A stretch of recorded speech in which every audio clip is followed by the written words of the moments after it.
Merdeka kalau gitu. Merdeka. Merdeka. Cewek-ceweknya nggak ada suaranya tuh. Merdeka. Merdeka. Cewek-cewek aja dulu. Merdeka. Merdeka. Yang cowoknya 2, 3 merdeka. Merdeka. Oke, gitu dong. Cowok-cowok harus laki. Oke, hari ini kita akan belajar tentang Independence Day, hari kemerdekaan. Kemerdekaan itu sendiri artinya adalah kebebasan. Intinya sebuah kebebasan.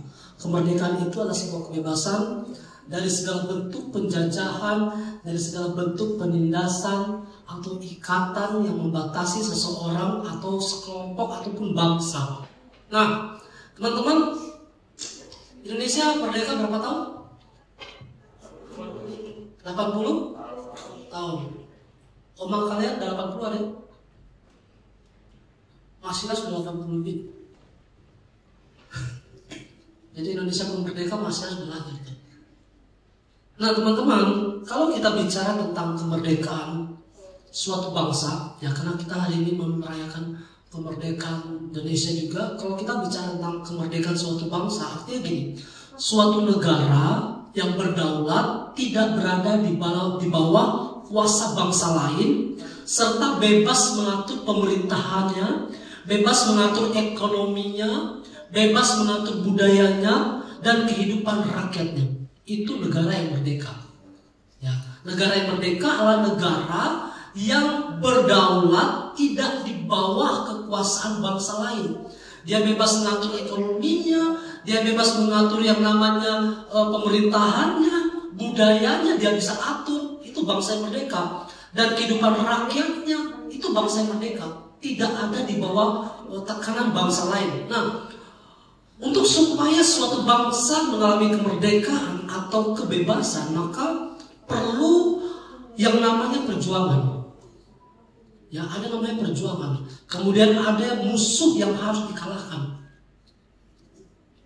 Dulu kayaknya sering banget waktu zaman-zamannya kita ya, angkatan 80-an. Angkatan kalian kayaknya udah gak ada tuh video-video penjajahan, hari kemerdekaan. Lu jangan diputar. Nah coba kita lihat yang diputar aja ya. Kita lihat videonya bentar aja. Boleh diputar kakak Muhammad?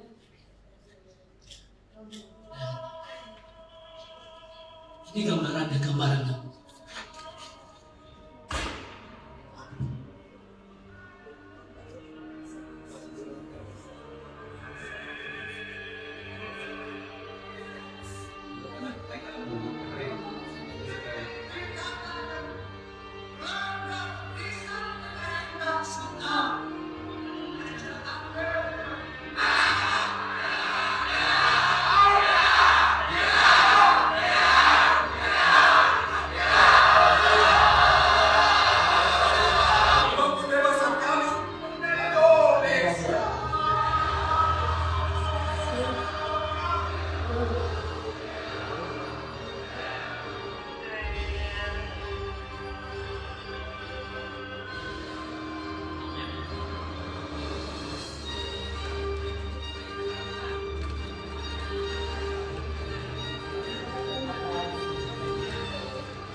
Oke. Nah, teman-teman, itu gambaran apa yang terjadi pernah dulu sebelum bangsa kita merdeka. Ada yang diperjuangkan, ada musuh yang harus dikalahkan. Itu gambaran yang terjadi yang kita bisa lihat. Kita nggak mengalami hal itu, tapi ada orang-orang yang sudah mengalami hal itu. Dan mereka memperjuangkan yang namanya kemerdekaan. Supaya negara ini bisa merdeka. Nah, firman Tuhan mengatakan begini. Setiap kita itu seharusnya sudah dimerdekakan. Ya, di dalam Kristus. Kalau bangsa yang sudah merdeka, nah ada juga berbicara tentang kemerdekaan di dalam Kristus. Ini sekarang mau berbicara tentang kemerdekaan dalam Kristus. Kita tanggalkan tadi kemerdekaan tentang bangsa kita. Kita udah lihat tadi perjuangan yang dilakukan oleh ya.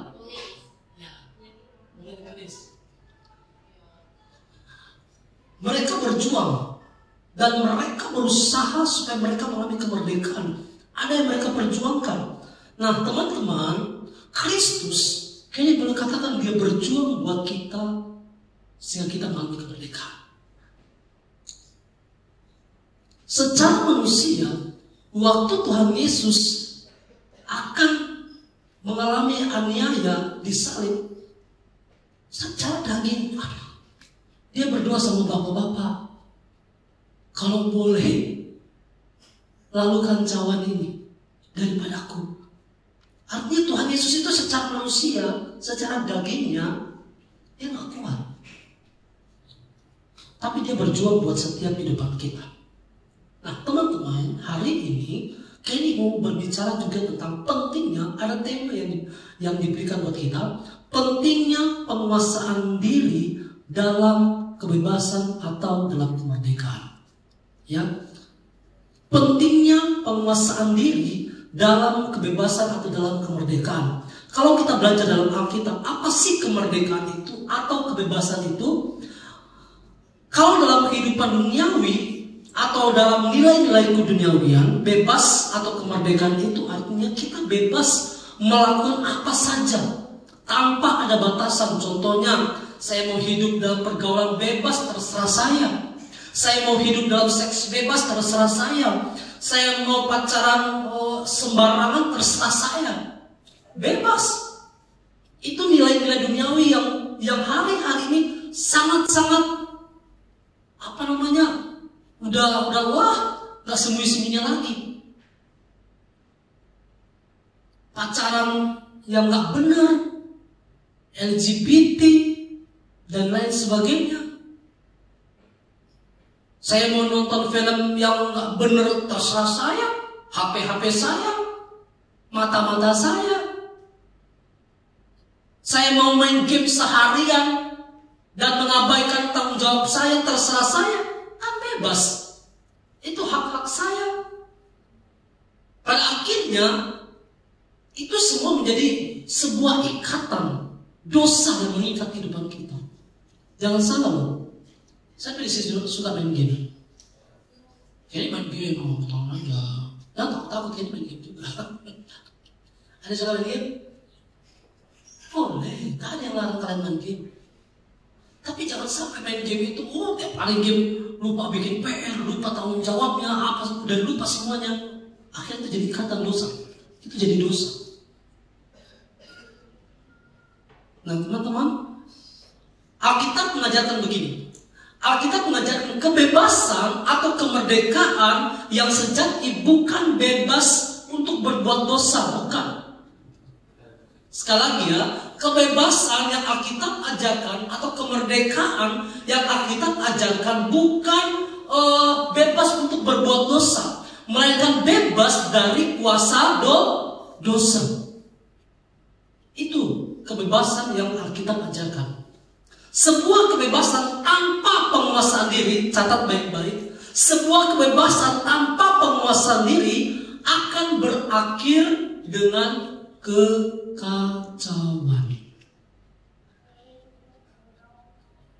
Ya, jelas ya? Sebuah kebebasan tanpa adanya penguasaan diri akan berakhir dalam kekacauan. Coba buka 1 Korintus 6 ayat 12. 1 Korintus 6 ayat 12. Ini dibacakan buat kita semua. Demikian firman Tuhan, segala sesuatu halal bagiku, tetapi bukan semuanya berguna. Nah, catat baik-baik. Tetapi bukan semuanya berguna. Segala sesuatu halal bagiku, tetapi aku tidak membiarkan diriku diperhamba oleh sesuatu apapun. Dalam terjemahan BIMK bisa ditampilkan, terjemahan BIMK dikatakan begini. Ada yang berkata bahwa setiap orang boleh melakukan segala sesuatu, tetapi bagi saya tidak semuanya berguna. Jadi meskipun saya boleh melakukan apa saja, tetapi saya tidak mau membiarkan diri saya dikuasai oleh apapun. Tadi kan dia bilang, pengen boleh, tapi jangan sampai itu menguasai kita. Dan itu mengakibatkan tanpa kita sadari kita terikat dengan semua itu. Kalian bebas bergaul dengan siapa aja, bebas.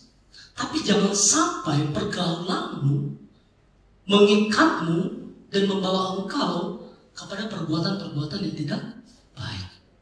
Paham sampai sini? Ngerti? Oke. Ya?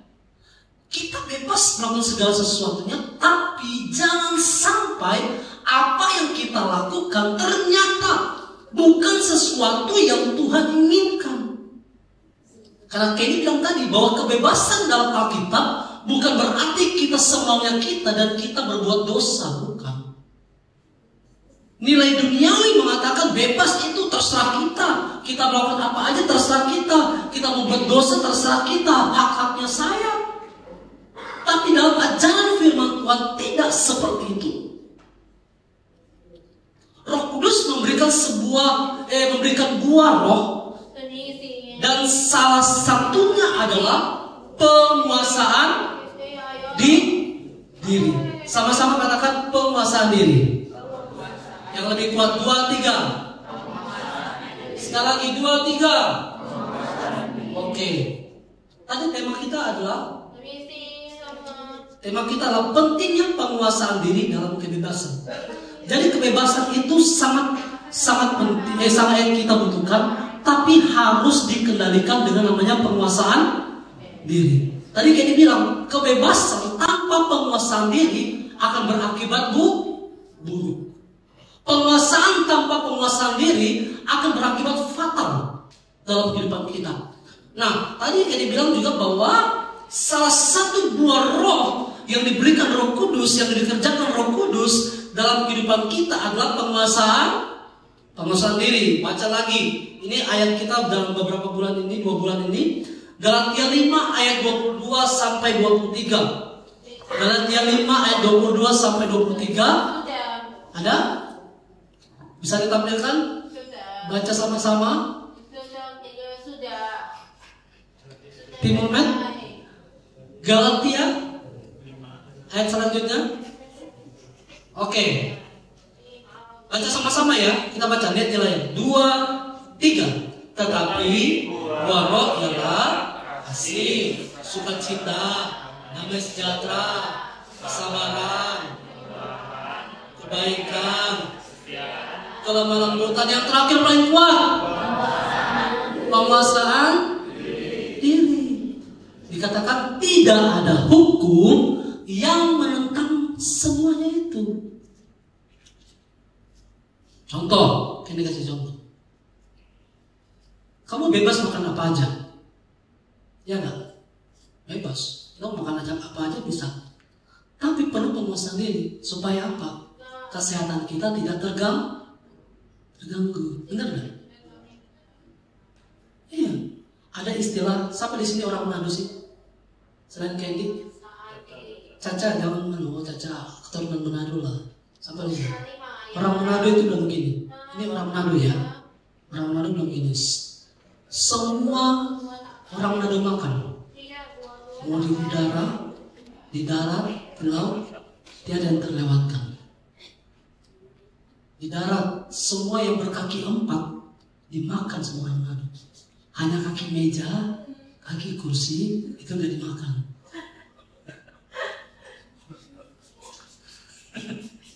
Bingung kan? Itu prinsipnya orang Manado. Ya. Semua yang berkaki 4 dimakan. Hanya kaki meja, kaki kursi nggak dimakan sama orang Manado. Ya. Kita bebas makan apa aja, tapi harus tahu ada penguasaan diri. Kalau enggak, kolesterol naik,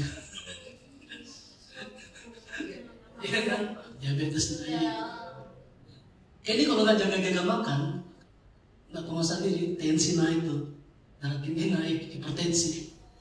Kapan hari ini nggak sadar tuh, nggak sadar lagi makan. Karena undang pelayanan diundang terus. Saya tak sadar ternyata saya makan itu daging sapi. Saya hajar daging sapi. Kemung-kemung gitu ya. Sakit-sakit ini gitu ya. Ternyata tensi udah 160 sekian. Aduh.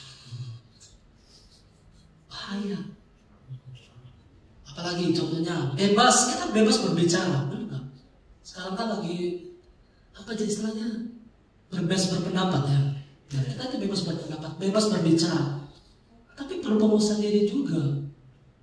Bebas berbicara boleh, tapi perlu penguasaan diri supaya apa? Supaya perkataan kita itu dibangun.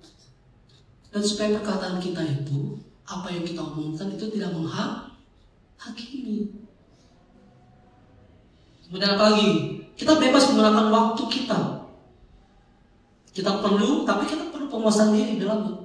Kita mau bebas menggunakan waktu, tapi perlu ada penguasaan diri untuk apa? Untuk mengutamakan Tuhan dan hal-hal yang baik yang harus kita lakukan. Itu contoh-contohnya. Nah, dalam Pengkhotbah 11, waktu saya masih panjang. Mana? Berapa menit lagi? 2 menit lagi. Oh, oke. Dalam Pengkhotbah 11 ayat 9. Pengkhotbah 11 ayat 9 begini. Bersukacitalah hai pemuda dalam kemudaanmu. Biarlah hatimu bersukacita pada masa mudamu. Wow. Dan turutilah keinginan hatimu dan pandangan matamu. Tetapi ingat, baca baik-baik kalimat berikutnya. Tetapi ketahuilah bahwa karena segala hal ini Allah akan membawa engkau kemana? Pengadilan. Dalam terjemahan yang lain, kalimat gini, kalimat Allah akan membawa engkau ke dalam pengadilan diartikan begini. Tetapi ingatlah, segala perbuatanmu harus kamu bertanggung jawab. Pokoknya kasih katakan, kamu ayo lakukanlah yang enak dan lain sebagainya. Tapi ingat, apakah yang kamu lakukan itu sesuai kehendak Tuhan atau tidak? Kebebasan itu sesuai dengan kehendak Tuhan atau tidak? Karena firman Tuhan mengatakan, pada akhirnya kamu harus mempertanggungjawabkan apa yang kita lakukan. Semua yang kita lakukan akan dipertanggungjawabkan. Itu kan, ada pertanggungjawabannya. Jadi kita bebas, bukan berarti bebas semau-maunya kita. Bebas yang firman Tuhan katakan, bebas yang sesuai dengan kehendak Tuhan. Makanya Tuhan kasih yang namanya buah roh, yaitu penguasaan diri. Paham sampai di sini? Oke, kita lanjut. 1 Korintus 10 ayat 23. Dalam versi firman Allah yang mudah dibaca, 1 Korintus 10:23. Pakailah kebebasanmu untuk kemuliaan Allah. Nih, tadi. Pakailah kebebasanmu untuk kemuliaan Allah. Segala sesuatu diperbolehkan, tetapi tidak semuanya baik. Segala sesuatu diperbolehkan, tetapi tidak semuanya menguatkan apa? Iman. Tidak semua yang kita lakukan ternyata akan membangun iman kita. Tidak. Ternyata seringkali tanpa kita sadari, yang kita lakukan ternyata tidak membangun iman kita, tapi membuat iman kita menjadi turun. Makanya perlu kita memperhatikan apakah yang saya lakukan ini benar, sesuai kehendak Tuhan atau tidak. Makanya judulnya tadi kebebasan dalam penguasaan diri. Kebebasan tanpa penguasaan diri akan berakibat fatal. Nah, bagian terakhir. Yuk, tampilkan slide ini yang pertama. Bagian terakhir, kita mau akhiri. Baca sama-sama ya. Ada 3 slide, baca sama-sama. Kita baca sama-sama. 3, 2, 1. Kebebasan Kristus atau untuk tetapi yang berikutnya, kita bebas hidup tetapi yang terakhir, Kristus dengan penuh sehingga amin. Amin. Amin. Mari hari-hari ini adik-adikku, teman-temanku yang diberkati Tuhan, sama-sama kita belajar. Ya, ingat baik-baik. Kebebasan harus tetap berada dalam lingkungan koridor yang namanya penguasaan diri. Kita bebas melakukan sesuatu, tapi harus disertai dengan penguasaan diri. Artinya, kebebasan yang kita kerjakan adalah kebebasan yang sesuai dengan firman Tuhan. Oke? Mengerti sampai sini, oke? Puji Tuhan. Yuk kita berdoa.